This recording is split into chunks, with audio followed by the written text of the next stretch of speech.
Hello and welcome back to Minecraft All the Mods 10. In today's episode, I want to make another component for the All the Mods star. And that component today, Dimensional Seed. Now for the Dimensional Seed, we need a few items that will just take a little bit of time to get. And those items are the 6 times netherrack, the 6 times dirt, the 5 times obsidian, 5 times enderstone, 4 times emerald, and 4 times diamond. Now we've got everything we need to make those straight off the bat. That's just going to require some time. We'll set that up a little bit later so it can be done automatically. But there are 3 very interesting items in the middle. One is a miniature nether portal. Another one is a miniature end portal. And the final one is a miniature exit portal. And the first one we're going to tackle is the miniature end portal. And this requires some bookshelves from Apotheosis. Now, we've gone into Apotheosis before. In fact, we went through it most likely about 15 to 20 episodes ago now. A very, very long time ago. And it requires Draconic Shelf for end shelves and for Eye of Enders. The Eyes of Enders we've got a lot of. We're good on those. The end shelves require some end stone brick, a normal bookshelf, end pearl, and infused dragon's breath. Now I know we don't have a lot of infused dragon's breath, if any, and I know we don't have too much of dragon's breath. Now the one way I'm going to get this, instead of killing the ender dragon all the time, we're going to get into a mod called Hostile Neural Network. Now if you've never tinkered around with Hostile Neural Network, it's basically you capture the mob inside a data module and it'll run a simulation of killing that mod, giving you a chance to give you a prediction. So for example, we need to kill the end dragon, it'll give us an ender dragon prediction. We can then use that prediction to get any of the mob drops from that one mob. So we can actually get dragon's breath from the end dragon prediction.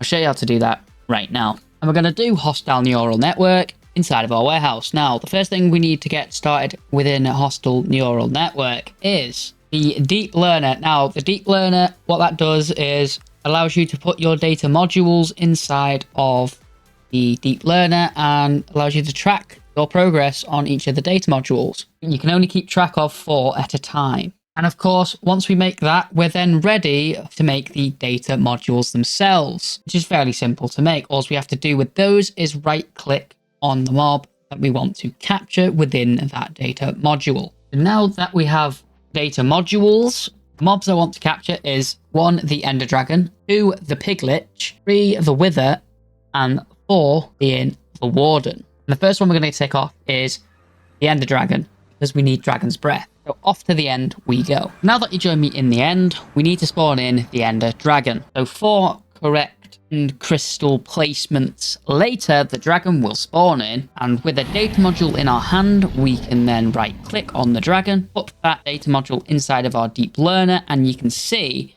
how many we have to kill to level this thing up. And we only need to level it up to basic. And if you don't put it in the Deep Learner like I did the first time, you won't actually get the data. So make sure you put it in the Deep Learner. And we only need to kill 2 Ender Dragons, because it gives us 3 data per kill. Once we get this thing to basic, we can then run simulations off this, and over time it will get better and better. Now that we've killed 2 Ender Dragons and we're back home, this thing is now basic and ready to use. And the very first thing we're going to need to start running some simulations is the simulation chamber. This doesn't work without getting some prediction matrix. I quickly made some of those. I also ended up adding a auto crafting recipe for this and putting it in my requester, so if I have less than 1,000 of the prediction matrix in my ME system, it will actually make some for me automatically. With all that set up, we're now ready to go back to our warehouse and start setting this thing up. So the simulation chamber gets put down. We can put in our data module and some prediction matrix, and then all we have to do is supply this thing with power. And just like that, it'll start running what looks like a code, but is actually simulating the killing of the Ender Dragon. And the lower tier it is, the less successful it is. The higher tier it is, the more successful it is. But if you put it in as basic, over time, as it runs through simulations, it gets a little bit better each time and automatically upgrades for you. Now, to actually turn our Ender Dragon prediction into loot, we're going to need the Loot Fabricator. And this device is very simple to use. As long as you supply it with power, put your Ender Dragon prediction inside of the Loot Fabricator, you can then pick and choose what kind of drops you want. So in my case, I want Dragon's Breath, and it will convert the Ender Dragon prediction into Dragon's Breath. And just like that, you've set up a successful hostile neural network. Now, we want to do this with the Warden, the Wither, and the Piglich. And the next one on my hit list, and the most expensive one, hardest one to get, is the Piglich. Now, as we're going over to the Piglich pyramid, each data module costs different FE to run. So the Piglich is the most expensive one to run at about 16,000 FE per tick, whereas the Ender Dragon was about 4,000 FE per tick. And we have no problems in running that, so that's not going to be a problem for us. But make sure if you're doing this yourself, you keep that in mind. Now that we're with the Pigliches, if I simply just right click on one of the Pigliches and put the data module inside my deep learner, kill the Piglich, you can see that we need to kill another 5. And once I'd killed those 5, we were ready to make a couple more simulation chambers so we can have all 4 data modules running at once. Once we had got a pattern figured out that I had liked, it was simply to hook them up with power. I used the ultimate energy cube with an end gate on and some ultimate cables to pipe this all up with. We could then throw the Piglich data module inside one of the simulation chambers with some matrix, and then it would simply go off to get the next data module, which was the Warden. And it was the same story again, where I had to kill 6 of these Wardens, which didn't take me too long. And then it was straight back to the warehouse to get that data module leveling up. And then we had to go and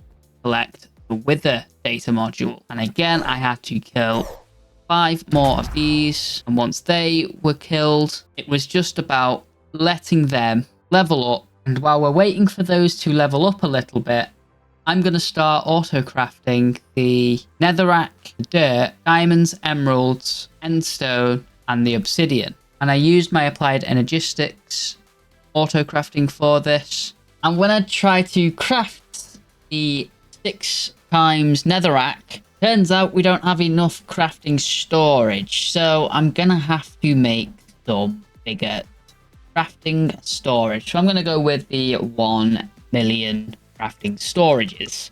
I'll make 9 of those to replace the 64Ks that we have at the minute. And using applied energistics was probably not the smartest choice, because when I actually went to ask for a netherrack to see how long it would take to craft, well, it was going to take 4 hours. Now, I didn't have 4 hours to wait, and it's not going to take 4 hours to max out those data modules. So I'm going to leave that to be for now to see if it'll help in any way, maybe when I come back and try to do it manually.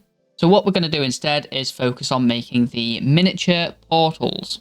And the first miniature portal we're going to make is the end one. And what is involved with the end one? Well, it's 4 end shelves, 4 Eye of Enders, and a draconic shelf. Fortunate for me, I can already make a couple of the end shelves. We already had 2. Just needed to make another 2, which we can do. We've already got the Eye of Enders, and we already have the draconic shelf, which we aren't using.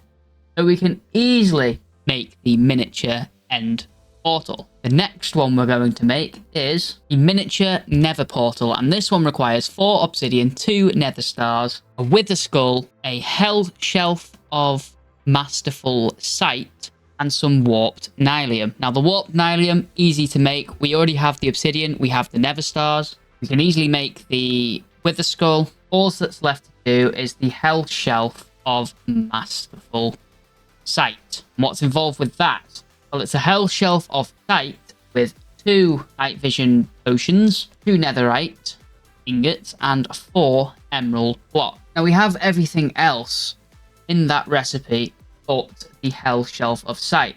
So how do we make the Hell Shelf of Sight? It's 4 gold blocks, which we already have, a night vision potion, which we can get, a spyglass, which we can get, an Eye of Ender, which we already have, and 2 infused Hell Shelves. And the Hell Shelves are easy to get because with the correct configuration in the enchanting table, we can simply enchant 2 Hell Shelves to get infused Hell Shelves, and all we need now is the night vision potion. And once we have our infused Hell Shelves, we can make ourselves the Hell Shelf of Sight. Once we have the Hell Shelf of Sight, we can make the Hell Shelf of Masterful Sight. And that is 2 of the 3 miniature portals that we need. The last one is the miniature exit portal, which is fairly easy to get. It's just 4 Ender Dragon eggs, which we can get from hostile neural networks. We also need 3 end crystals, which are easy to make, an infused dragon's breath. And the infused dragon breath,